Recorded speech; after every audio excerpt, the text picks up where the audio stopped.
Good morning, everyone. It's V, the Gorilla Economist, coming to you live on this edition of Mornings with V and CJ, where we bring you the news, the views, and all the information important to you. Check us out, roguemoney.net. Follow us on Twitter at the Rogue Money. Rogue Money on Facebook, Steam it, DTube, every single podcasting app known to humanity, as well as Apple News and iTunes. With that being said, check out our sponsors, thecryptoschool.io, thecryptoschool.io. And if you haven't got a chance to join the crypto school, you want to learn about cryptocurrencies, that's the place to do it. And if you're proficient in cryptos, just join the Watchers Trade Room and make yourself some money. Make yourself some money in this blood market because the way they have Bitcoin locked up right now, I'm not seeing no $25,000 gains. So, look, this is the type of environment that favors really good traders. Really good traders love this volatile blood market because that's where the money's made. So get ready, join up with Z and Cowboy, let these guys kill it for you and make it happen for you and for your life. With that being said, also check out remaincalm.net. Remain calm. Don't freak out. Remain calm. You got you collectors knocking on your door. Let these guys take care of them for you. Let them kick the debt collectors in the nuts and send them packing. Remaincalm.net. And with that being said, Siege, what's going on, brother?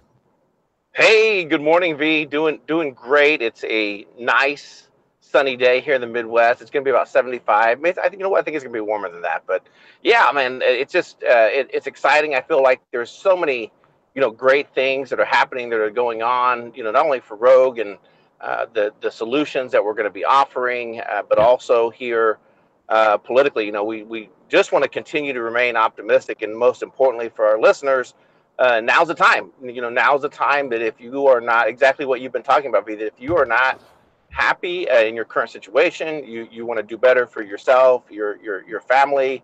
Check us out. There's going to be lots of different creative things going on with Rogue, and we'd love for our fans and our audience to be involved with it. absolutely. There's a lot of great stuff, man. A lot of great stuff. Um, where do you want to begin, man? You're mobile. We're a little freestyle this morning. We were talking about before we went live. Jeff Sessions, aka Trust Sessions, is what some of the followers of the anonymous Q is saying.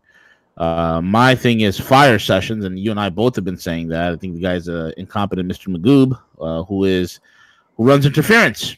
He's constantly running interference because I'm really afraid of a constitutional crisis. I don't want a constitutional crisis in this country, CJ. I just don't want that to happen, do I? It's a very strong topic, primarily because Q this whole time has been around Trust Sessions, that he is doing great things, and I read a few posts yesterday that him assigning and keeping the inspector general involved, and then asking Huber to come involved, the prosecutor from Utah. It was a great thing, that this is going to accomplish a lot more. There's other things, and I'm just still hesitant about that because, V, on the surface, I see a lot of things that really counter some of my principal beliefs, some of my principal things that I support and advocate for. The congressional, the other day when they actually had the congressional committee that is really pushing for another special prosecutor, they pretty much specifically nailed out, and you can go back to it and listen to it. It's on YouTube. It's everywhere, in regards to these congressional leaderships coming forth and saying, "Hey, we're not happy with the progress of the DOJ. We're not." And they even specifically said that all Huber's been doing, pretty much for the most part, is racking up airline mileage from flying back and forth to Utah. Uh, So it really leads to me to believe is that what is really happening there. And we were the first to share, V, that Huber was a Barack Obama appointee. yeah, And if someone wants to correct me and I'm wrong, please feel free to do so. But he was an Obama appointee.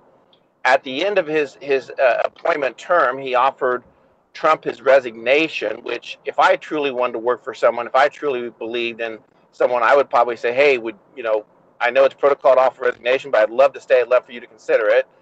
It was Sessions who really encouraged Trump to reappoint Huber in that position, So when you kind of mix that in together and you look at the facts, it's that $1 million question: is it anything truly going to be done with Jeff Sessions heading up the DOJ? Yeah. Well, here's the deal, man.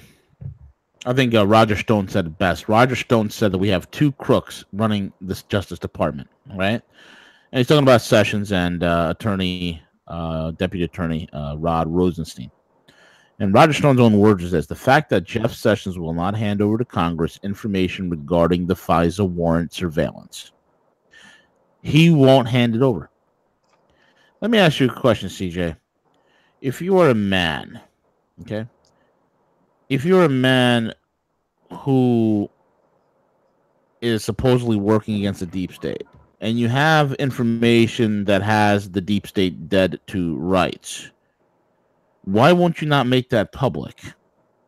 When you hand it over to Congress, you're making it public. You're shedding light on it. You're taking it out of for your eyes only. Okay, you're taking it out of the FYE. You're taking it out of classified. You're taking it out of national security. All these little monikers that these criminals like to use in order to hide their crimes. Is this something that a serious person? I mean, granted, the only thing that this man's obsessed on, excuse me, is the thing that gets Jeff Sessions up at night. The thing that he's obsessed about is cannabis. He's obsessed about reefer. That's why I call him Reefer Madness Sessions. He's just obsessed. Oh my God. If there's a reefer being lit anywhere in the country, Jeff Sessions is there to lock you up. He's there that if you are someone who is selling said reefers as a business, you could potentially face the death penalty, okay, under Sessions. Sessions loves civil asset forfeiture. Oh, yeah. Oh, Jeff, that gives him a hard-on. Jeff Sessions, okay? Jeff Sessions loves deportation, which is fine. I agree with him on that. Illegal should not be here, period, right?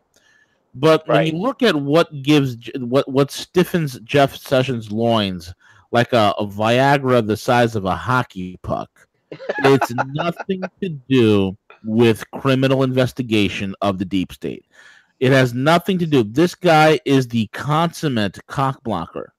He is the guy that is constantly running interference, making sure that the big dogs, making sure that the real professionals, making sure that the wheels of justice are misdirected in every which sort of way, and never, ever, and I do mean ever, is brought to the light of day and or the scales of justice. And that's what's going on with Sessions. So this continued trust Sessions.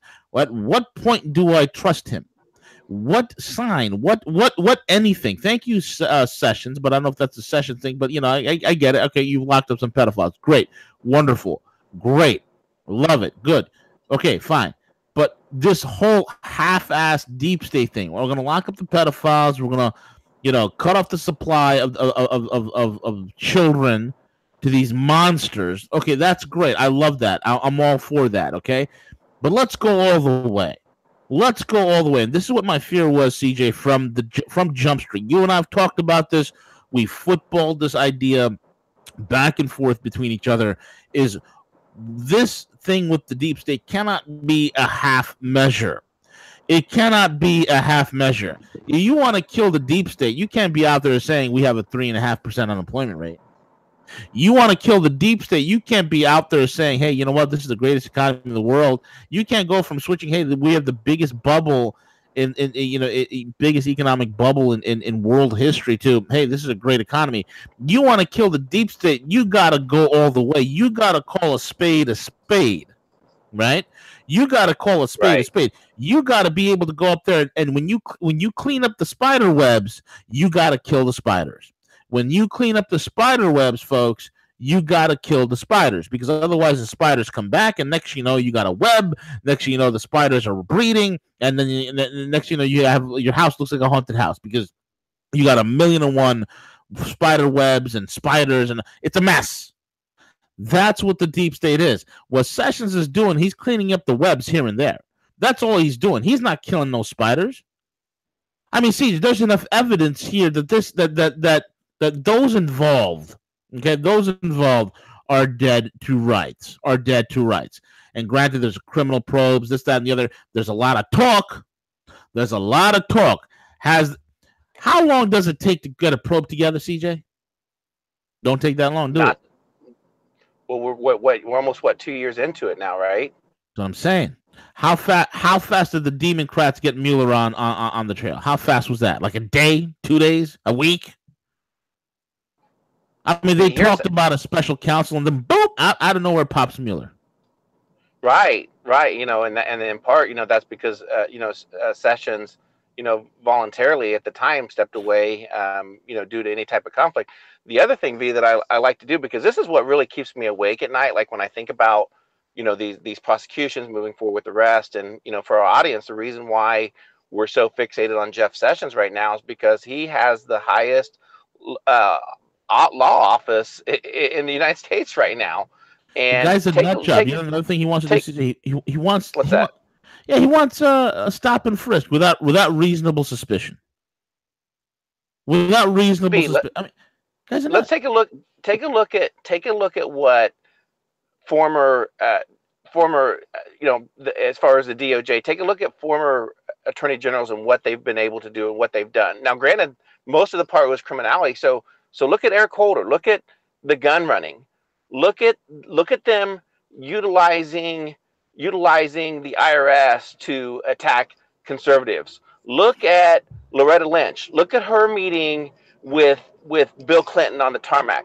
Look at Loretta Lynch with her altering the course of investigation with Hillary Clinton. My question to you is this, V. When is Jeff Sessions going to get down in the mud and get dirty with these freaking criminals? You can't treat these criminals with kid gloves. Nope.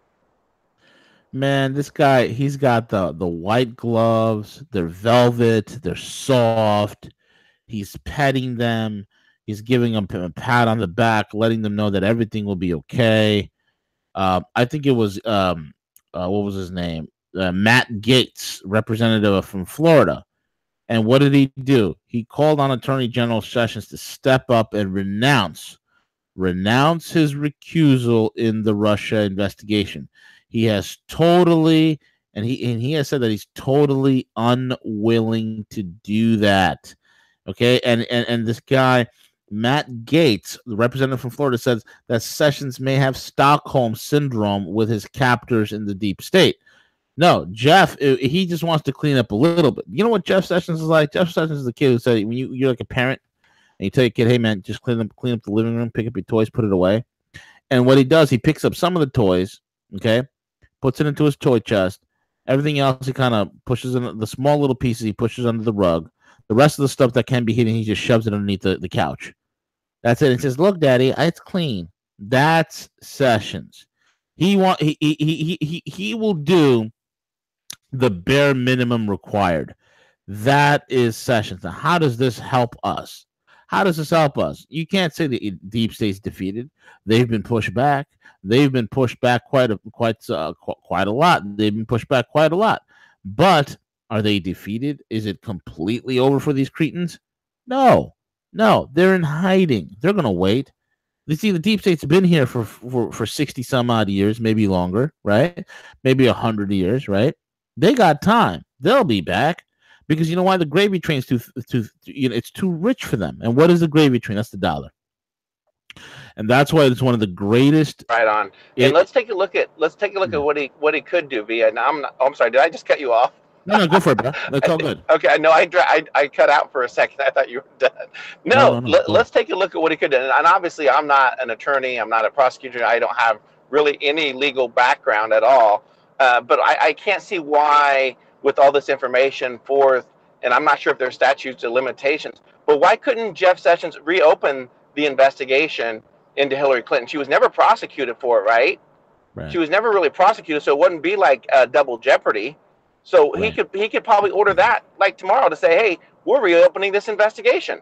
You don't have to bundle it all up. Yeah, you want to go for the highest crime, but you want to keep these people on notice. I tell you what, B, if I'm in life, if I'm in a sport and I'm in whatever, and I'm playing with somebody who's not playing by the rules, who's playing dirty every single day that they wake up, do you think that I'm going to wake up and say, I'm going to treat them nice? I'm going to play by the rules because I'm going to stick to my principles on playing by the rules. Oh, hell no. I'm gonna set an illegal screen. I'm gonna throw an elbow. I'm gonna do whatever it takes back to them because that's the type of person I am. Jeff Sessions does not have that characteristics because, again, I think he's protecting these deep state operatives. Why? Because he knows the criminality that exists isn't just on the Democratic side. He knows Lindsey Graham. He knows John McCain. He knows that there's a lot of GOPers who are right there, probably just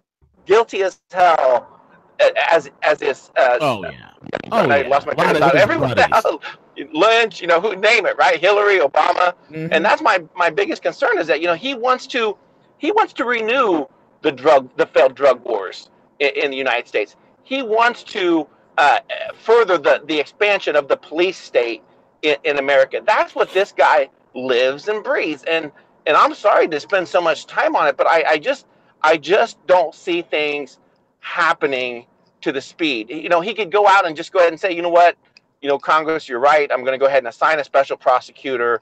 But he doesn't do those things. So what in the world is he waiting on? I just don't have the time and patience for this.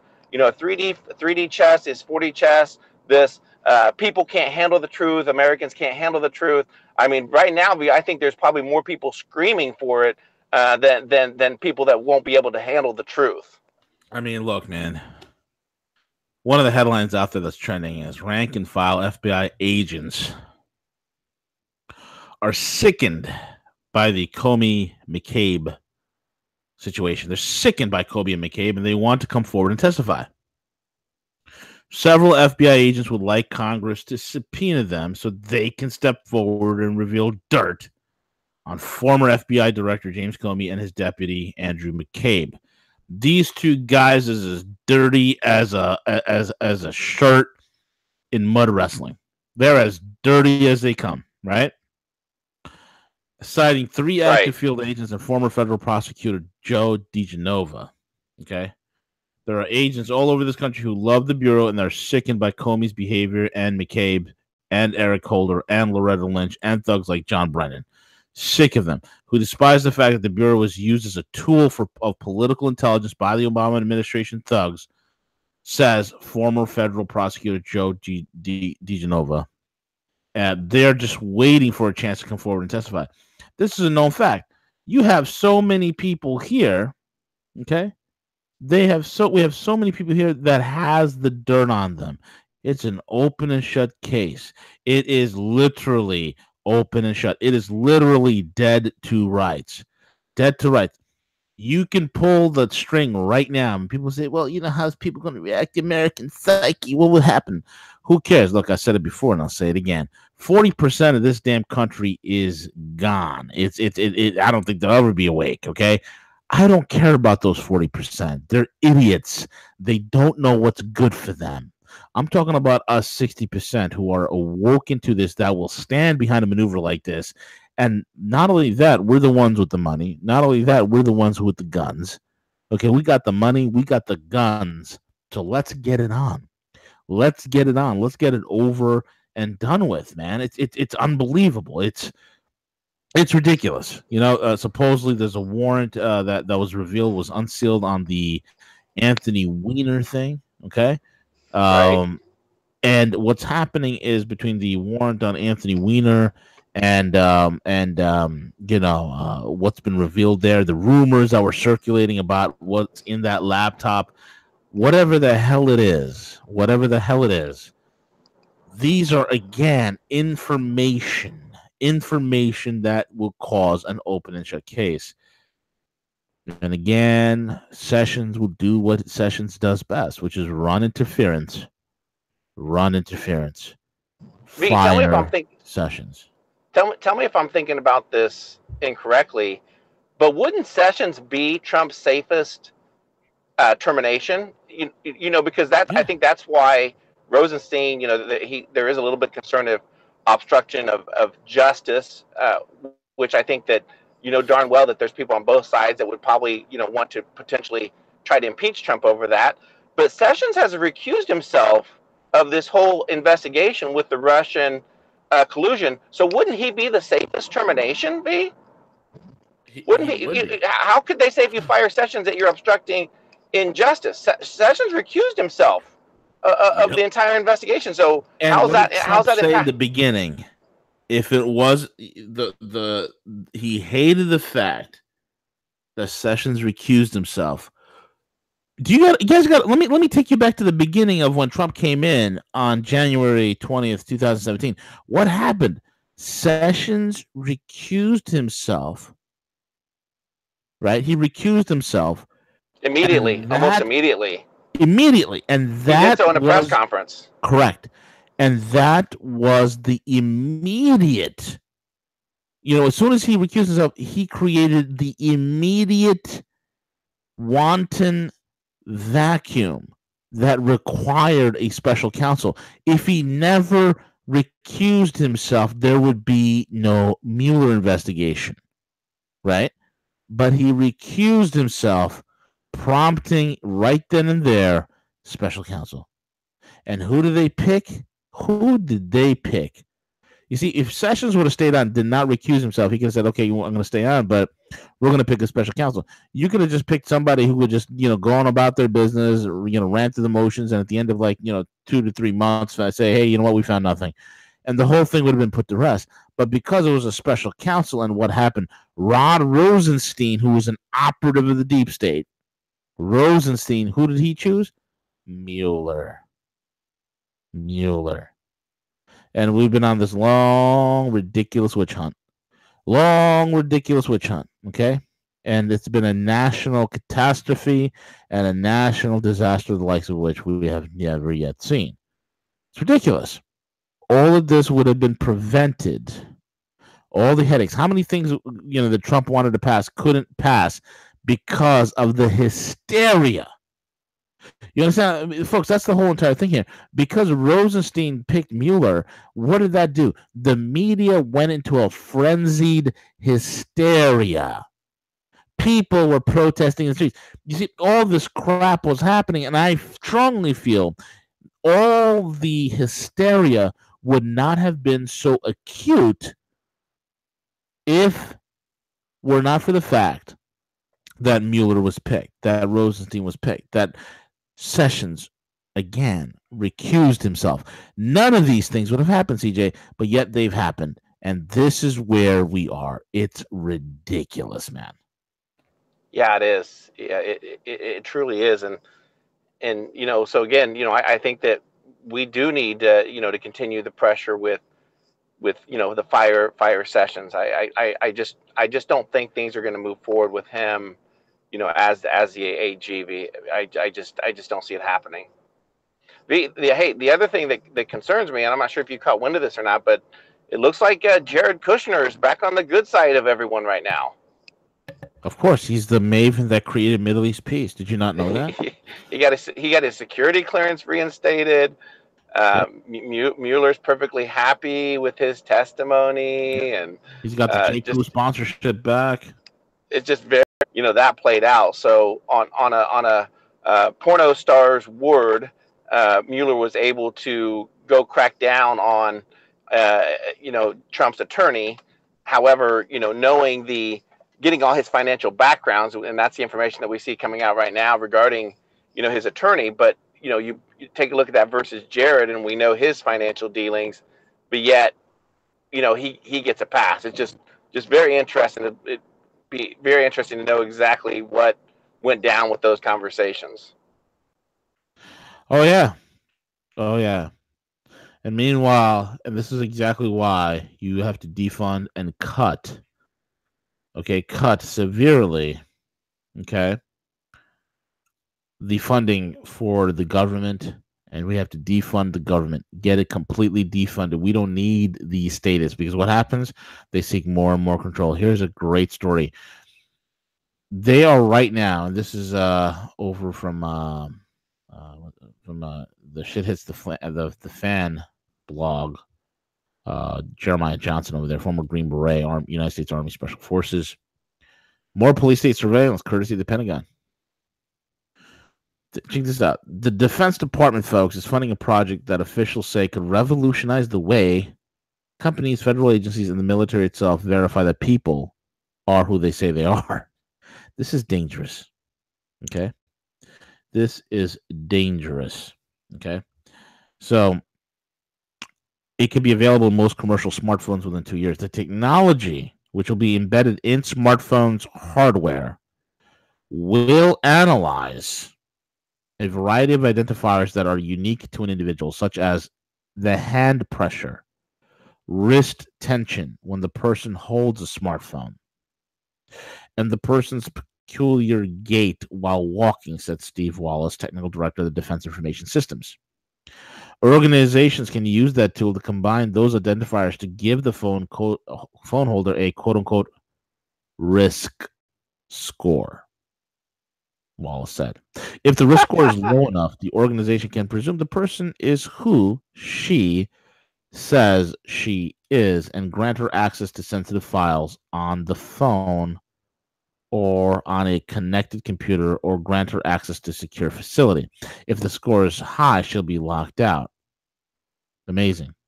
The Pentagon's technical director admitted much in his quest as if such actions are government streamlining and, according to matter of factly, in the interest of securing information for the government and its contractors. The problem, if it's in the software of all commercial smartphones, the ones bought in the stores, that biometric data will be transmitted by all phones, not just contractors, to the federal government.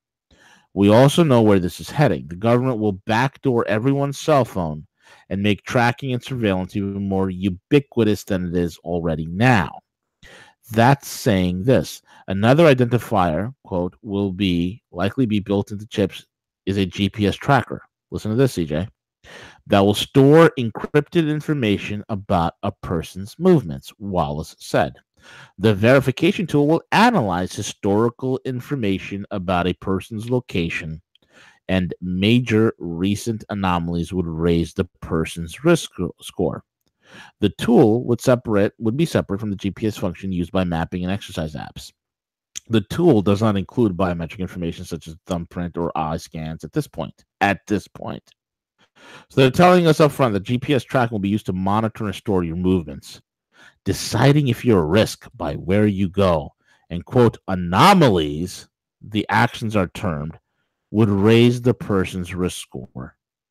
Now, the question becomes, who is an anomaly? What is an anomaly? Where is an anomaly? Do you see the problem in this? These are sick, twisted individuals who seek more and more control. This is why the deep state must go. The death blow needs to be now. Folks, two things are going to happen. You're going to live in a very safe and very, very brutal tyranny. Safe in the sense that you're going to feel like it's utopia. Okay? Well, not you, the folks that are listening to the show, but for the kumquats out there, the low IQ kumquats that are out there on the dole, they're going to love it because it's going to be free money, and they're going to have universal income and free health care and free this and free that, and the rest of us, everything you do monitored, everything you do. Folks, this is why you have to embrace decentralization. This is why you have to defund the government. This is why that if they're going to control Bitcoin and they're going to pattern lock it and keep it bouncing around between 7 and 10 grand, not letting it go up because of some of these whales that are involved. Okay, if they're going to go ahead and do those kind of things, we need to start developing. There's a plethora of alternative cryptocurrencies out there. Monero being one of them, one of the most powerful ones. Okay, Zcash, Wanchain. There's so many platforms that are available right now that we can develop on. We can hybridize these platforms with gold, which is what we're doing at Liquidbase. Okay, we're again putting people through little by little.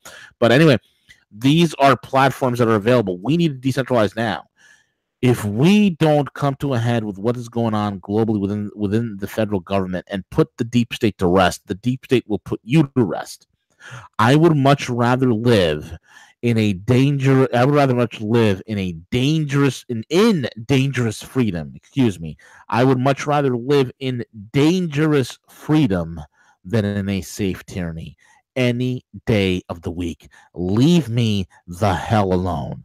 Leave me the hell alone. I would love to, for CJ, to sit at a cafe in dangerous freedom with my AR-15 strapped to my back, having a cup of coffee with my family, knowing that if anything will pop off, I'm able to end it. I love living in dangerous freedom. I love being able to drive my car, go where I need to go, and come where I need to come and go where I need to go, and travel about without any questions being asked, asking if my license is current, asking me if my insurance is current, asking me if my car's registration. I mean, what the hell is this anybody's business? This is ridiculous. This is the type of tyrannical creep that we've been under for several decades. Unless this is put an end to, folks. And let me tell you this, it's like what Patrick Wood has always said, and it's stuck with me to this day. If we lose the flame of sacred liberty, if we lose the spark, if we lose the fire of sacred liberty, we've lost it forever. Because of what you take for granted every single day, it took our founding fathers over 300 to 400 years to get to a 1776. Do you understand me? It took our founding fathers 300 to 400 years to get to the point of a 1776. If we lose freedom now, we've lost it forever, or we've lost it for a very, very long time. And that's all I got to say, Siege. Very well said. Let's close it out. And with that being said, folks, we are over and out. I will be traveling later today, so I don't know if we got Harley or anybody lined up. Harley, probably yes, but Gus is traveling, so we'll keep everyone posted. We'll post on Twitter and stuff and let everyone know what the plan is. Absolutely. That being said, guys, we're over and out, and I'm going to take it away because Kuko's mobile. Peace out.